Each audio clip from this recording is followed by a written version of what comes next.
Welcome to the podcast. We do recover with Jared Miller, your host. And I'm Dr. Terry Sellers, your co-host. This is a podcast about recovery from addiction. We want to talk about what successful recovery can look like. Brought to you by Steps Recovery Center and the St. George Hilton Garden Inn. Listeners, welcome to episode 106. This is going down as Inspired to Recover, based on our author and repeat guest, Malory Ruesch, that's joining us in studio today. Malory, how are you? I'm so good. So glad to be back with you guys. It's always a great time in the studio. We're stoked, right, Doc? We're stoked to have Malory back. You better believe we're stoked. I didn't get to be in studio last time. Yeah, you're in person now. Yeah, I'm actually a human being. So back when we used to I'm going to try and recline. Skype I'm going to recline during this podcast, though, if that's okay. I'm just going to lay down. Is it because you don't want to snuggle me? No, I'm tired from driving for 4 hours and having to keep my eyes open. I hate having to keep my eyes open. It's all Okay. good. It's all good. There we go. Well, maybe that sounds like something else we're going to talk about today, New Year's resolutions. Why don't you get me some supplements that'll keep me awake? Hey, we can figure that out. So we're also going to talk today on New Year's resolutions. New year, new me. Is that even a thing? Like, is that even in the realm of possibilities? We're going to touch on maybe some of that. We're also going to get to Malory's book, Inspired to Recover. And of course, Malory wrote a book? Dr. Sellers is here. So who the heck knows where this is going to go? This is going totally off the honest. rails quickly, I promise. So before we get to all that fun, episode 106, part 1 is sponsored by Steps Recovery Centers. Steps Recovery Centers is here to help you or a loved one get help as soon as you're ready to reach out. Reach out by visiting them on the World Wide Web at stepsrc.com. You can live chat with an intake coordinator, or you can just call their direct line. That's 801-800-8142. We appreciate them sponsoring this podcast. Episode 106, part 1 is also brought to us by... Before you move on from that, can I just say something? You know you It's can. about the ad. It's about your promo. Okay, go. Get ready. Even if your loved one's not ready, you be ready and call. Make a call. Even if your loved one's not ready to go to treatment yet, make a call to Steps, and they can walk you through some steps that will help you get your loved one ready. Call them now. Don't wait till they get ready. I apologize. Apparently, my foot hit the camera. That's a really good point, right? Because there are some things you got to have in place before the intake process can get rocking and rolling. Get moving. So, don't wait till they get ready, because sometimes they don't. Yep, I love it. All right. Episode 106, part 1 is also brought to us by Rise Up Supplements. Rise Up Supplements is a nootropic supplement line aimed at optimizing brain function and supporting mental health. We have 2 powerful brain blends. The first one is Mindful Mood. It helps decrease anxiety and enhance mood. I'm going to pass this over to Malory, our little sample packs, while I'm talking about them, give her some samples of these. Our second powerful brain blend is Mind Shift. This increases focus and optimizes brain function. You can find these powerful nootropics at riseupsupplements.com. That's riseupsups.com. And just think fire and ice, right? Like blue bottle, chill out, like the ice. Red bottle, like get fired up. I'm fired up. Like increase brain function. There's the other one. Ooh, I'm just getting philosophical during this whole promo. Wow. You know? You got carried away there. All right. That's it for our sponsorships. Okay. So let's talk about New Year's resolutions instead of Well, new we and usually goods. do new and goods, but we have a new year.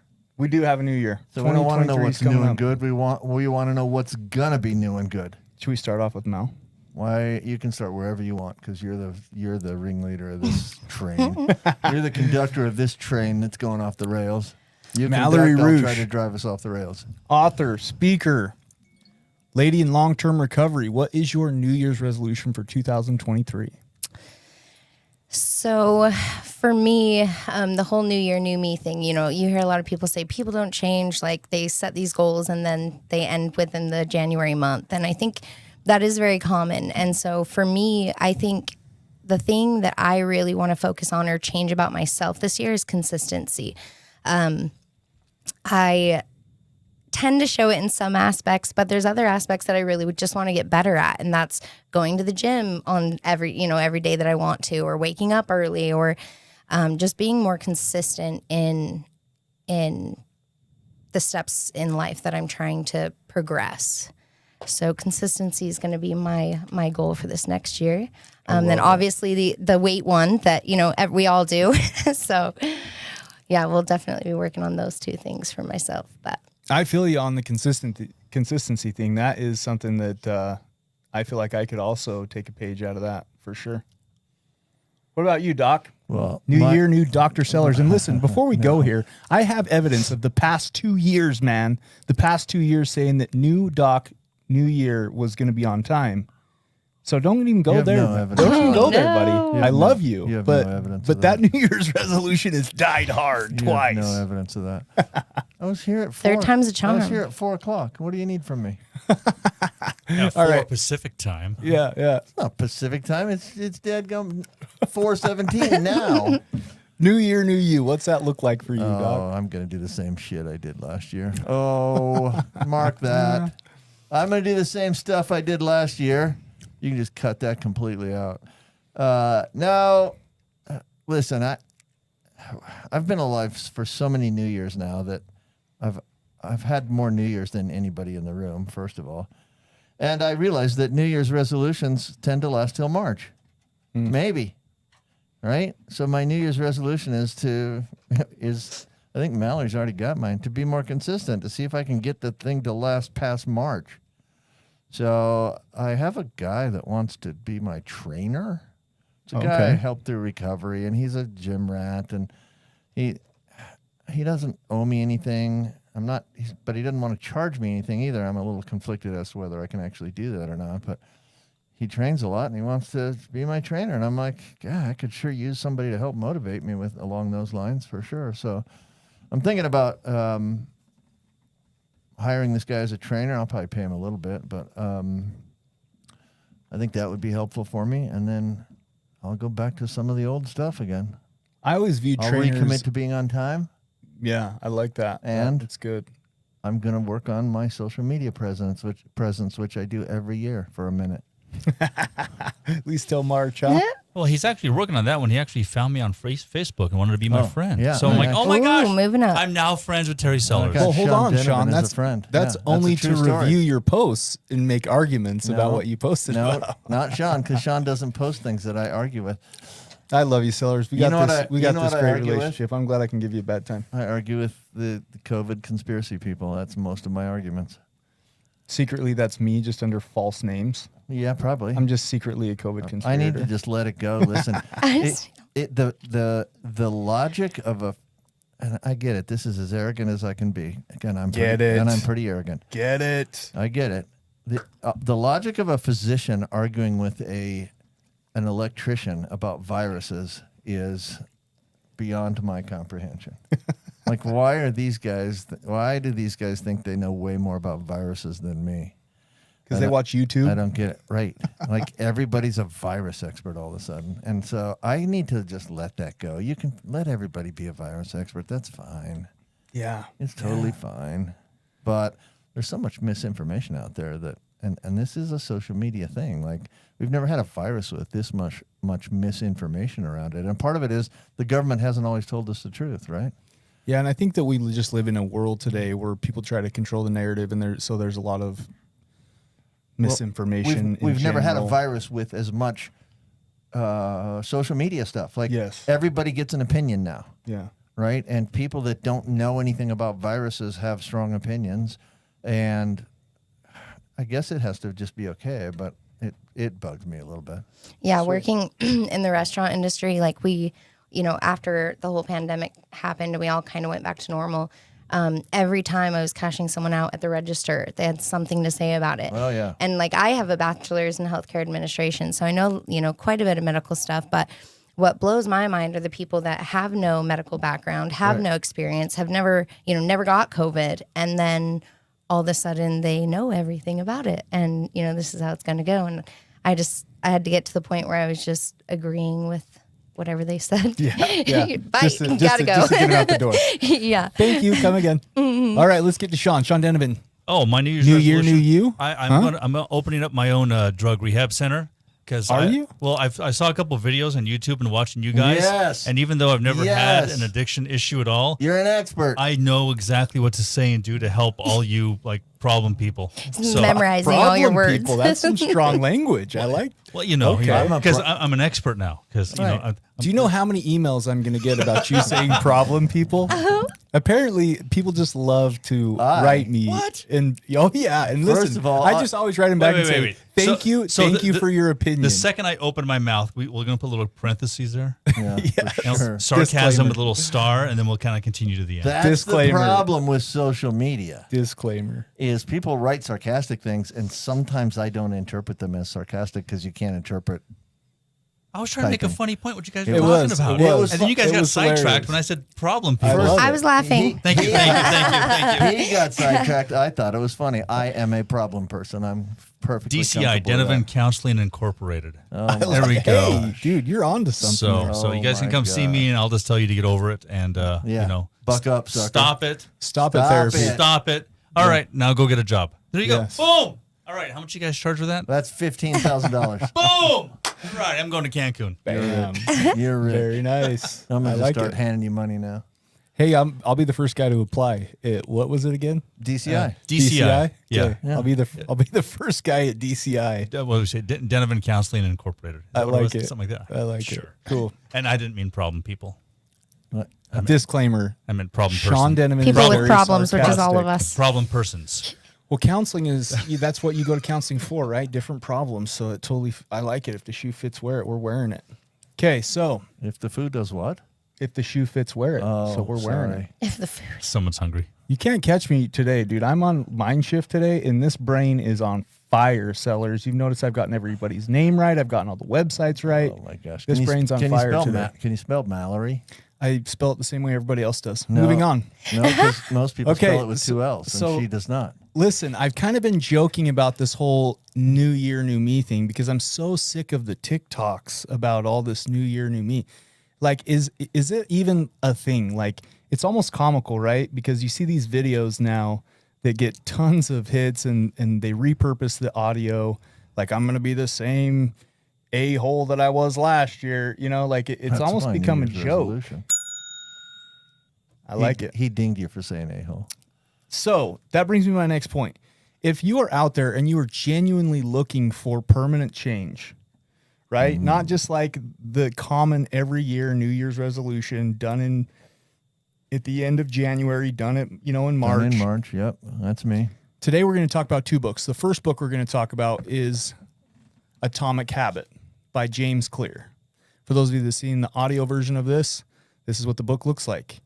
So this book is about tiny changes, remarkable results. And I really like it because it reminds me of Extreme Ownership by Jacko Willington Leaf Babin. Like he talks about the topic and then he breaks it down into like everyday little examples, right? Like, listen, I like to pretend like I'm a smart guy. I'm typically not the smartest or brightest crayon in the box. So I like to have real world. Like if I read like Eckhart Tolle book, Yeah. Don't read that. New Earth. Don't read that Like stuff. some of those concepts, I'm not too proud to admit, just blow my mind. I'm like, Yeah. I don't even like. You start talking theory and all this crazy stuff, and you lose me. So I really like how he's kind of broken down, the small habits. One of the big things, and Mallory, I'm going to ask you about this, is I kind of came to a chapter, I believe it's chapter 3 in his book, where it talks about what you identify as is very powerful. And it made me think of like the rooms. And listen, I got nothing wrong with the rooms. And I know that people identify like I'm an addict or I'm an alcoholic as a way of reminding them 1 is too many and 1,000 is never enough. But it also got me thinking like, if that's the story we're telling ourselves about ourselves, that's a pretty destructive story. And so it's just a different context. It's different perception. I'm not meaning any disrespect Yeah, just to a anybody. different perspective. Yeah, I actually love that you're bringing this up because for those of you that are listening that know me personally, I no longer go to the rooms. So that was something that was a decision for me personally, not because, and there was anything wrong with it necessarily, but for me, what I found with myself was in the beginning, the first few years were amazing. I was learning what I needed to learn. It was building a foundation. And I owe that to the 12 steps into NA and forever. But what I saw that it was doing for me was it was causing me to almost dwell in the past. I was losing this ability to progress forward because I was so focused on what I could have done differently. And I do think there is an important period of like learning from your mistakes. But I think a part and a piece of recovery that people never get to is the moving forward and moving on. And I think that, you know, I had this argument actually with a friend one time, and she goes, Mal, why do you say you're an addict? And I go, well, because I was. And she goes, yeah, you were. But why do you say it now? And she's like, it's just like smoking. If you quit smoking, are you going to go around telling people you're still a smoker? Like, so that's it's actually crazy that you said that. Yeah, that's actually one of the examples that he gives in the book that I think is really good. And Doc, I'm going to come to you and ask you about this too. Oh, don't be asking me questions. I'm not ready. Okay, we'll just contemplate it while I talk about it. He talks about, like, you know, if a group of people are together and you know, somebody says, I haven't had a cigarette in 90 days, what he hears is that individual still identifies as a smoker. So they haven't truly made a change in the narration that they tell themselves about themselves. And so that change isn't necessarily permanent yet. Right. Because they're still identifying, I'm a smoker, I've been abstinent for 90 days, instead of saying, no thanks, I'm not a smoker, which is very powerful because it reinforces that change in not having a cigarette in 90 days. Absolutely. And I get that we're kind of, you know, we're splitting hairs here. It's a nuance, right? But what do you think, Doc? What's your thoughts? So understanding the disease as I do not have to have drug or alcohol use to have the defective reward pathways in my brain still active. Okay. Right? I am comfortable with other people when they get to the point that they think they don't any longer need meetings. I have a different philosophy on that. And it's really just some people in meetings that I went to gave to me and I took from them. Absolutely. At this point, I have an obligation to give that back to other people. So that's why I still go. I Which don't feel like essentially I is the need, 12th step, right? I don't feel like I need meetings nearly as much as I once did, and I understand that for some people, it can even weigh them down a little bit. For me, I have an obligation to give back. That's why I keep going. So, but I understand the concept of there's this thing that addiction is a lifelong thing. Like I'm one or two dumb decisions away from using morphine again, I think, and I've been clean for 19 years, right? On the one hand, on the other hand, I've been clean for 19 years. Like it would be a pretty gigantic decision for me to go back to using at this point after 19 clean years and all the great stuff that has happened to me. And it probably is one or two decisions, but it's two giant decisions, not two little tiny things. Like it would take a lot for me to screw this up at this point, I think. So I'm comfortable with both concepts because I don't really know the truth. I think that my brain still works that way sometimes, even in the face of having lost my license and a very nice home and a beautiful car and a whole bunch of financial security. I still once in a while think, hey, some morphine would be great right now. But I feel like that's pretty. I feel like that's pretty human to. Oh, it's human. Yeah, definitely think about those things. That what I think what makes the difference is the one awareness, of being able to have those thoughts. And I think that when we have those thoughts, we don't want other people to know we're having those thoughts, and that's the problem. Is being able to voice when you're having those thoughts and taking the power out of that thought, right? Because we have 60,000 thoughts go through our head a day, and not all of them are truth. But being able to 60,000, I have like 6 things. yeah, I probably have more than that. I'm a pretty overthinker, but I just wanted to say that I think sometimes, at least for me in the beginning of recovery, I very much questioned, do I have to do this the rest of my life to stay clean? And the service thing is the most important thing for me. And luckily, at least in my circumstance, I've been able to provide service in so many other ways, for me to be able to keep my recovery. But I had to really design a life that I no longer wanted to escape, run, drown, or cope from. And because I've been able to do that, I honestly can say I haven't had those thoughts of putting a needle back in my arm ever. And I think that, every situation is so circumstantial, but I think awareness is the most important thing. That's kind of what determines the whole progression from dwelling in the past, just being able to be honest, and that doesn't make it wrong to have those thoughts, Well said, my friend. I think you got hit on a really key point. You want to go? You can go. So a couple things. It's funny that this came up because I literally had a conversation with a client this week about it, right? And this individual went on a pass, spent some time with his or her family, came back from the pass, and basically said, hey, I struggled with thoughts of using. And I said to this individual, if you have thoughts of robbing a bank, can you get arrested and criminally charged for those thoughts? And he or she's response was, well, no, of course not. And I said, you're right. It's the action of robbing the bank that gets you arrested. Right. And listen, if you have a brain that has been hijacked before, it's totally natural and totally normal to have thoughts, to have cravings, to have triggers. Like that's what relapse prevention therapy is all about.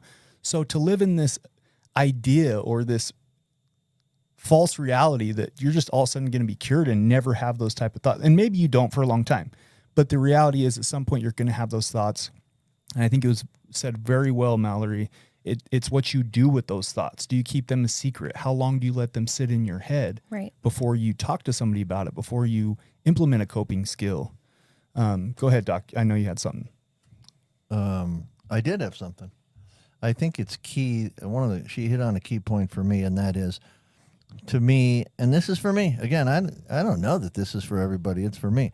There are some things that I have to do to help me remain clean and sober. One of the things that I think we have misconceptions about this thing sometimes is it's a chronic disease.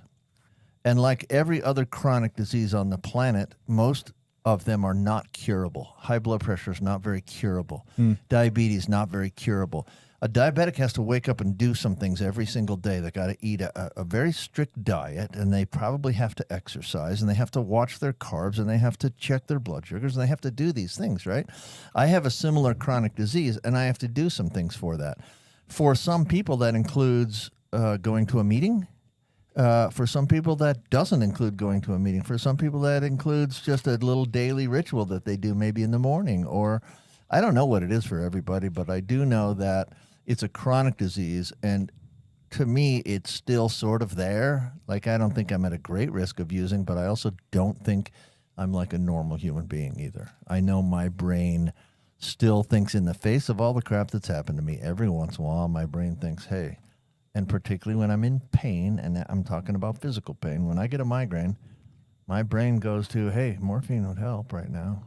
And it lasts about 1 millisecond, because then I think of the DEA knocking on my doorstep and knocking on my door, and it goes away quickly. But it's still there once in a while. I probably had this thought in the last 3 weeks sometime. I don't remember when, but I'm so blessed to be sitting in this podcast room with these powerful people. I love it. This is great content in my mind. And thank you guys. To answer my own question, I respect why people identify as an addict or an alcoholic in the rooms, because to me, I've been in it long enough to know that it's a humility thing. It's a powerlessness thing. It's a step one thing. By acknowledging I'm an addict or I'm an alcoholic, it reinforces 1 is too many and 1,000 is never enough. I also, like Malory and Todd Sylvester, also appreciate the opinion. Well, and Coach Blue also appreciate the perspective of I can identify differently today because I live a different lifestyle. So I'm kind of caught up in the dichotomy of both of those. I understand both of them. Again, back to the point of this, Atomic Habits by James Clear. He's got some really good stuff in there. If you want to make a permanent change in 2023, definitely check out his book. We got another book we're going to get to as well. We're just full of great books today, Sellers. You are. We got some good books today. Hey, listen, we got about a minute left here. When we come back, we're going to briefly touch on tips to stay clean during the holidays. We're going to let Dr. Sellers and Malory give you guys some ideas on that, and then we're going to get to Malory's book, Inspired to Recover. We always save the best for last, right? It's they got to listen to the entire episode to get the goods. You know what I mean? Yep. So We have a little sponsorship mention coming up here. We appreciate you listening to episode 106. I am going to time this terribly. Also, while we got a little bit of time here, if you want to hear Malory's story, she came on as kind of a content discussion topic guest today. If you want to listen to her story, go to episode 30, Angel Intervention with Malory Ruesch. Great episode, by the way. That was a fantastic episode. I listened to it again on the way down, I listened to it earlier this week, and too. I was crying in my car. Wow. I know. I was crying in my That's car. why I'm like, Mallory, you can't make me cry again. We got to talk about something different this time. It's a fantastic episode. We'll be back right after this little sponsorship mention.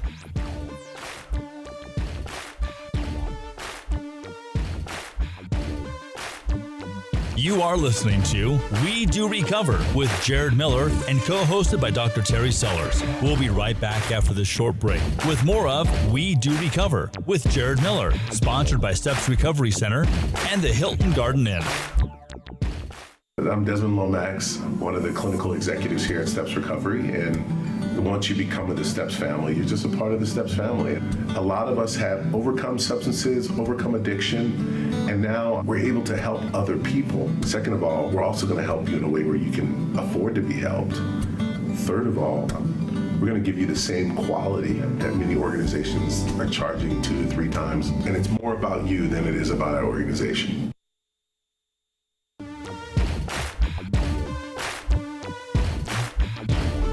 We welcome you back to We Do Recover with Jared Miller, co-hosted by Dr. Terry Sellers. Brought to you by Steps Recovery Center and the St. George Hilton Garden Inn. And now with part 2 of our podcast, Jared Miller and Dr. Terry Sellers. Welcome back.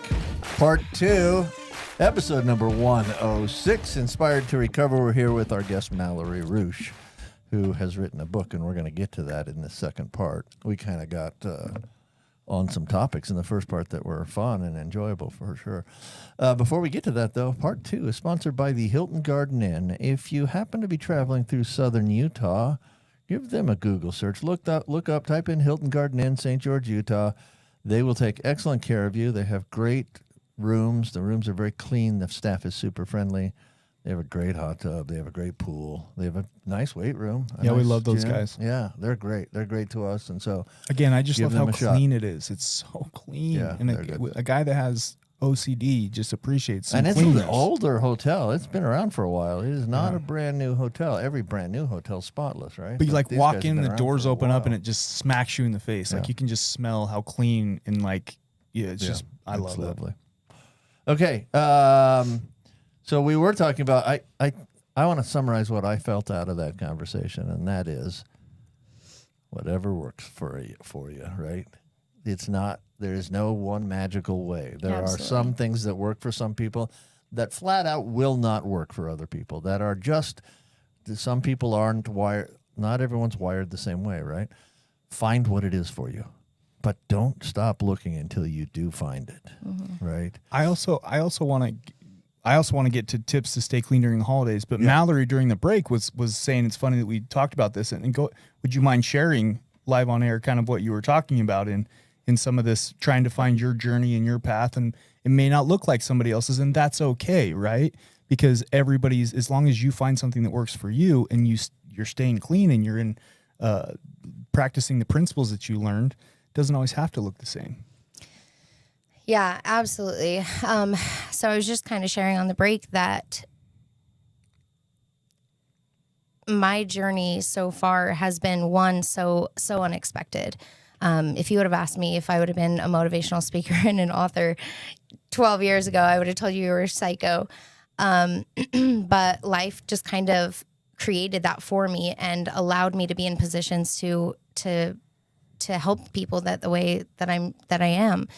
But there was a few years where I was getting quite a bit of kickback because I wasn't doing it the way that, in the beginning, early recovery, the foundation's being built. You're taught a very strict routine, right? Like in steps, you're taught a routine of waking up at a certain time, meals at a certain time, going to the gym. They're teaching you this self-discipline that we lacked so badly in our addiction. And that's why it's so stern in the beginning. I believe the first 90 days is so important. But after probably about my 5th year in recovery, I stopped going to meetings for a few reasons. One, I my husband's a normie, and so he has been teaching me so many things that I couldn't have learned probably within a meeting. Just getting different perspectives from people who aren't addicts helped me a lot. But also just, I didn't want to feel that feeling, which I'm sure some of you know this feeling of like, do I have to do this for the rest of my life? Do I have to do this every day or, twice a week for the rest of my life? And that for me, I didn't want to feel like anything had that much power over me, that without this, I can't succeed the way that I've been taught, right? And don't get me wrong, I just want to make sure to clarify that I absolutely love NA. I love the 12 steps. I've been through my steps 3 times. But it was really hard getting emails and messages saying, Mal, like, you're not really in recovery if you're not going to NA, or you're not really doing this. And I just want everyone to know that like Dr. Sellers was saying, that everyone has a different way of doing things and a different journey. And like for me, my biggest healing came from writing my book. Like most books, they just tell you what happens, right? But in my book, like I take you first person, present tense, by the hand through everything I've been through. And to be able to write that and relive all those, as well as learn from every single scenario in that book, that had so much healing for me, to the point where I didn't have to continuously talk about certain things, because I was able to use the solution and not dwell on the problem. I think to some point, so if I look at the fellowship and what it stands for, I think there's some really great things in there.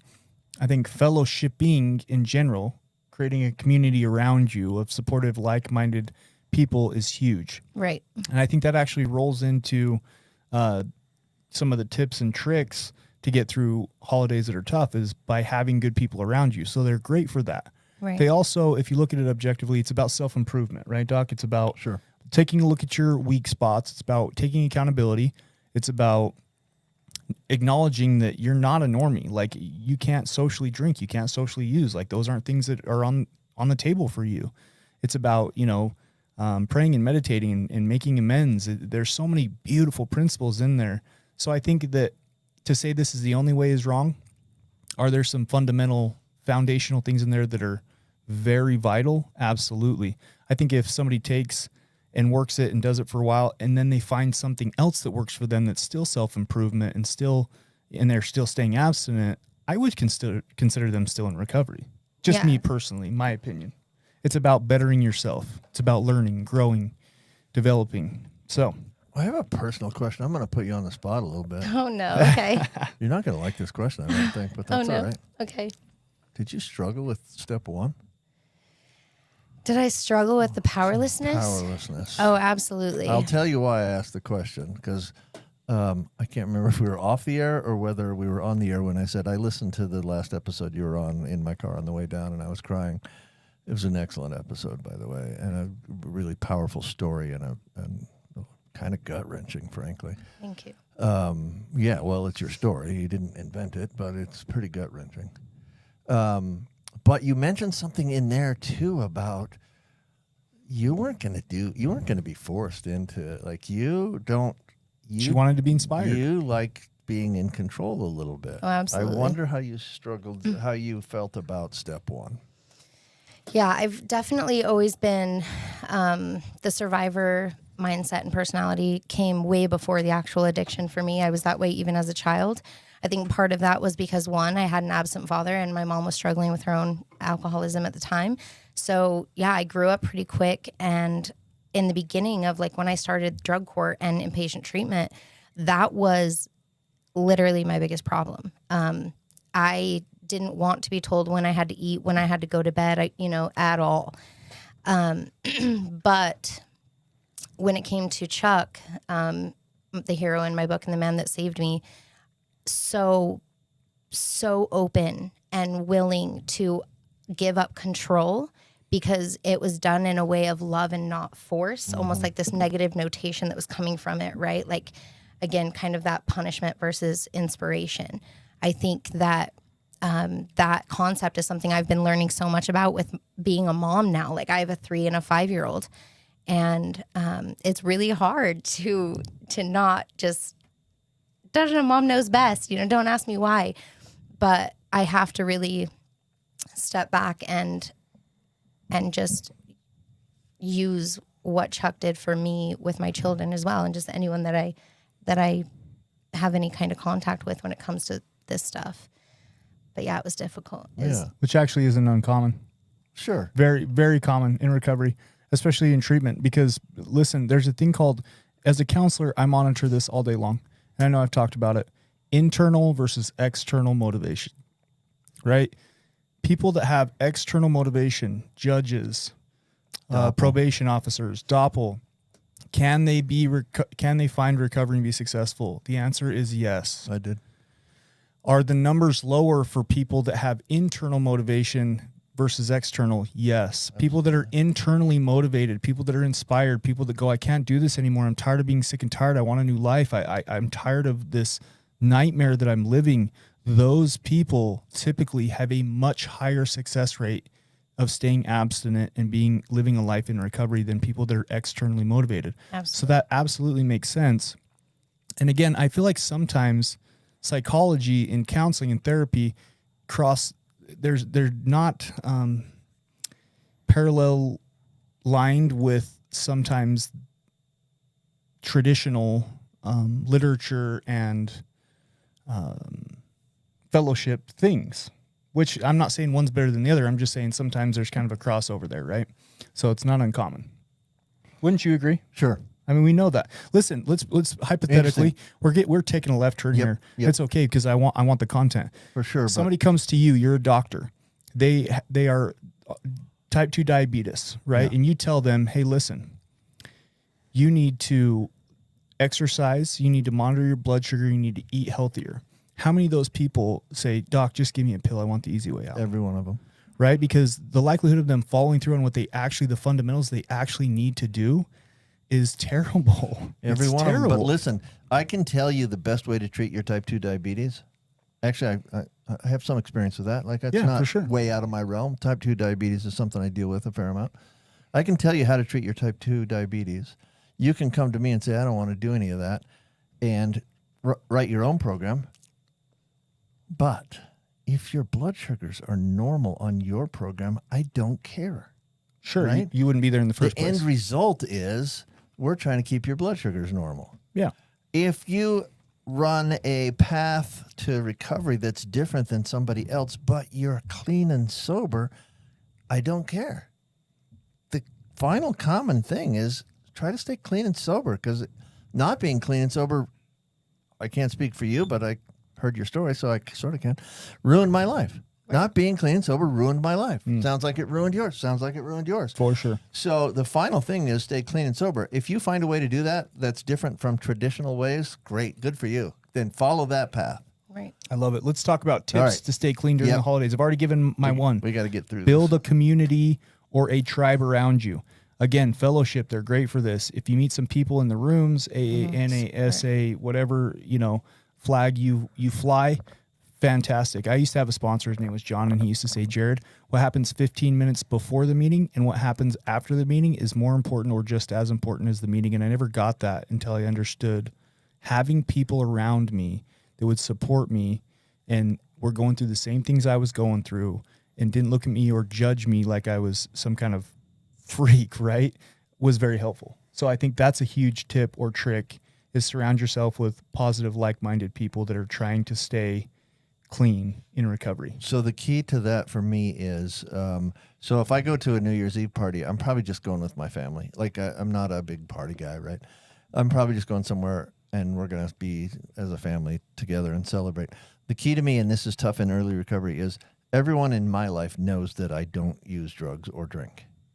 Right. And it's harder in early recovery because sometimes you're ashamed and you don't want to let your secrets out and blah, blah, blah. But the more people you share that with, the safer you'll be, because I'm not going to have a bunch of alcoholics at my New Year's Eve party because my one alcoholic brother died and the rest of my family's not alcoholics. So I'm not going to be surrounded by much alcohol, but my family knows that if somebody for some reason brought alcohol, if I go to drink it, my family's going to say, hey, what are you doing, dude? It's almost like you're creating your own obstacles. Right, Yeah, right. for sure. So I think Valid. that's a key. Like, let other people know what you're trying to do with your life. Yep. Valid. What do you got for us, Mallory? So for me, service, not self. I think the holidays can definitely become a selfish mindset sometimes. And when I'm helping other people, I don't have time to think of myself. I think that also can just take away yourself from sitting in this depression and anxiety of thinking of all the negatives that could be going wrong. I taught my girls, my 3 and 5-year-old, we build a box for Switch Point every year. We have to get rid of all their old toys and stuff and clothes, and we take that over, and my girls love it, and they look forward to it every year. But service, for sure, anytime you're helping anyone. Great key. Yeah, I love that. Great key. Couple of quick tips for you're invited to a party where you know there's going to be some celebration that includes substances or alcohol. Mm-hmm. What's your tips for you feel obligated to go to that party? What are you going to do? Sure. Like for a lot of people that don't live in Utah, sometimes when you go to a work party, there can be alcohol There's served. for sure going to be and, alcohol. And maybe you want to stay. And even at Utah work parties. Yeah. A fair amount. Oh, that's fair. Yeah. And you want to stay abstinent in that time period, but Right. you also want to keep your anonymity because you don't want your employer knowing. And maybe it's one of Sure. those situations like Doc's saying That might that you not be- can't tell. Right. I would say take an accountability partner. You Okay. know, last weekend when me and my wife traveled to Salt Lake to spend Christmas with my family, I never go to Salt Lake City by myself. Never. That's been a staple in my recovery for 8 years. That was my playground. That's where I ran amok. I refuse to go. Now, listen, even if I'm driving through Salt Lake City on I-15, I will call somebody when I get to a certain point, and I will just tell them, I just need you to stay on the phone with me until I get a couple exits down. And most of the people that are my support network know exactly what that phone call is. So an accountability partner is huge. Somebody that's going to stay by your side. It sounds like that's what you shared, Doc, right? Your family's your accountability partner. Sure. What do you think, Mal? Yeah, Quick that's tip, what go to the kind of what party. I was thinking. Yeah, was the accountability partner. But I also think too, on a kind of a positive note, of if you take your accountability partner, I think that a lot of people are scared to be in situations like that, right? For me, I invite them. I would love to be around those types of situations because for me, and I'm not saying bars or stuff like that, I'm saying if I go to a family party or a work party and there's alcohol around, like I am building this ability of self-discipline. One, okay, I'm testing my self-discipline. I'm testing my ability and strength to counteract the thoughts that may be coming through my head. It's almost like I allow myself to be tested in a secured circumstance, a secured situation. Now, I just want to clarify how much time in recovery do you have? September 14th, 2014. Yeah, definitely That's not in the a long beginning. time. Yes, because I Not love in the answer. beginning. I did love the Yeah. answer. I Thank just you want for to preface clarifying that. because that is Yeah. not something we would preach to somebody in very early Right. Yeah, recovery. and Do not that's why I test your clarify ability. with an accountability partner all the time. But when you get to a certain point, it is very amazing to see the progress that you've made and be able to not have the same thoughts that you've had being in that situation because it won't bother you forever. Have you been to my a bar opinion. in recovery? No. Okay. No. That's okay. I mean, either way, it doesn't really matter. But She did hit on something, though. Go ahead. No, you hit it. She did hit on something. Every time you're faced with a trigger or a craving and you find a way to overcome it. Now, Thank listen, you. don't go testing yourself in early recovery. That's the Right. disclaimer here. But every time you face a stimuli and you overcome that, you're working the neural pathway in a different way. Exactly. You haven't fallen back into that neural pathway, and the brain is right. It's constantly developing neuroplasticity. So you're overcoming it. You're working a different neural pathway than you have in the past. Well, and let's be real, you're going to face it again. You're going to face it. There's going to be times where you have these things around you. And even if you're not being put in a situation where you knew it was going to be around you, I've had multiple times where I have had my drug of choice, near me or around me. I found someone near me that had it. And that for me, like if I can't get over that fear and build this strength of like overcoming, I can rewire my brain to really just see it as not something that's a boogeyman. You know what I mean? Like it doesn't become so controlling, I guess. Yeah, I like it. I don't really have much more. I had a thought, but it left me. So I think we need to get to a book. I'm sorry. Yeah, let's get to the book. Inspired. I want to just lead in with why'd you write a book? What was the inspiration to write a book? So after my hero died, Chuck, Go back to the episode 30 again. people. yeah, go back. Chuck was a probation officer. Yeah, I actually, after his passing, I went and I grabbed a journal and I wrote down everything that I could remember about him.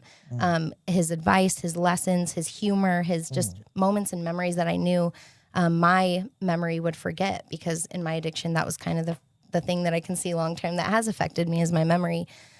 So I wrote down everything that I could remember, and all of a sudden I filled up this book. And I was like, I know what I got to do. I'm going to write a book. So in the beginning, I started writing. So you wrote down everything. You wrote down everything you could remember about him before you had the thought to write a book. Yes. As you're writing that stuff down, then you Yep. get the inspiration. It was more I like need a to journal. put this in a book. Okay. Yep, it was okay. more like a journal. Yep. All right. And So then, what's the next step then? Once you decide I got to write a book. Yep. And then once I was like, I'm going to write a book, I just started writing. I think a lot of people don't know where to start. That's where to start. Just start writing. That's why I created my journal that's on Amazon to help people create their journey, write their journey. Just start writing. And then there's people out there that can help you, with all the logistics and stuff of it. But The publishing, the People are too licensing. worried. The editing, People yeah. are worried that that their grammar's not perfect or their yep, none of that matters. right. Exactly. Nope. Look at the artwork, though. I'm just so impressed. I got to show it. Inspired to Recover by Malory Ruesch. I just think that it's eye attracting, literally, because Well, there's an Because eyeball there's an on eye it. on it. Yeah. You got to remember An addict's it's- journey through active addiction and healing. Go ahead, Mel. I was just gonna say, it's reflecting my tattoo. So Yeah, I like it. The tattoo means Oh I my choose gosh, to she live. has an eye on but her yeah, arm. that is what the book is for. So it stands for I choose to live. Well, tell us about the book. Where can people find it? Let's get that, because I know there's somebody out there that's just like, just tell me where I can find the book. Yeah, so the book is on Amazon. You can get the ebook and the paperback. My website, rueschrecovery.com. You can order on there. And then I always have some on me, so I try to deliver as much as I can locally to anyone myself. Where do you So- live? And thank you for the book for me today. I appreciate Yeah, that. of course. I live right by Costco. You so- live here in St. George. Yep. Okay. St. George, Utah listeners from out of state. Yeah. We always forget that we have listeners everywhere. Out of state. Yeah. Yeah, St. George, Utah, not St. George in the Virgin Islands or somewhere. That would be Which cool, I think though. there I is would a be St. cool with George that. in the Virgin Islands, but okay. So, are you on any other? Are you like on Audible? How do you get on I'm in the Audible? process, of getting in that Audible situation. We've talked about it. I have just had a lot I know going a on. guy. Yay! This is where good. Sean Denevan comes in. I could totally help you out. Yeah, I definitely I need just to. helped some guy get his second book on Audible. Heck yeah, yeah. Come That's talk to me. my next step for sure. All right. Well, Sean, there you go. Yep. So as far as writing the book, last time you came on, episode 30, I'm just going to do another plug, Angel Intervention with Malory Ruesch. During that time, you were actually in the process of writing this book. Mm-hmm.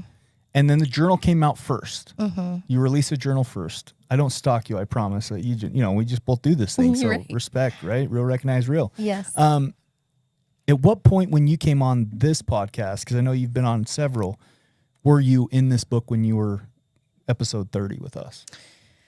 How long ago was that episode? Probably almost a year ago. Yeah. Yeah, at least. So I would say I was. It was more than a year ago. for Yeah, sure. because it took me a year and a half to complete the book from beginning to end. That was including the publishing. So I'd probably say I was pretty close to probably halfway at that point. And lately you've gotten a lot, you do a lot of speaking gigs where you go to schools, you go to events. So Yeah. did you finish the book before you started? Because you were talking about the book on our episode. Did you finish the book before you started doing these speaking events? No, actually, I didn't. So again, like people think the journey is so hard, but really it's just one step at a time. Like my publisher was like, why would you wait until your book is done to get out there and start doing what you want to do? And, sharing the knowledge that you already have that you're going to be putting in that book. And I was like, okay, I get that. So yeah, no, I hadn't finished the book before I started speaking. Once I did finish the book, I think that's kind of where the wave of credibility came in, where people started calling me and I was no longer, calling other people to get things scheduled. But yeah, the book has helped so much. I honestly just got to say, like, the reviews that I've been getting, they're so heartwarming for me because it shows me that one, my addiction wasn't a big waste of time, right? It happened for a reason. Todd Sylvester always used to say, like, life happens for us. Absolutely. I was stuck in this window of like, why did this happen? Why did I go through addiction? Obviously it was for a reason. And, why I'm, what I'm doing today is incredible. It blows my mind every day that I get to do this. But the reviews they say that it's different because I'm taking you through every emotion, every concept, every mistake, every heartbeat of the whole book. So it's more than just a linear story. You're Absolutely. including your emotion, your mindset, the thoughts that you were having. Yep. I don't know one person that hasn't cried during the book. It definitely is one. I'm sure I will. That will cry. But I do kind of what we were talking about earlier with the Atomic Habits book that you were saying is I put the real life scenario, the real life lesson is this is what happened. And then this is what I've learned from it. And this is what came from it. Right. So I allow, it's almost like a path of allowing the reader to question their own thoughts and their own way of thinking, of being able to identify their own circumstances and what they have learned throughout those, what they can take from them. Yeah. All right. We're about out of time. We got 30 seconds left. Really critical. Again, how do people get a hold of you?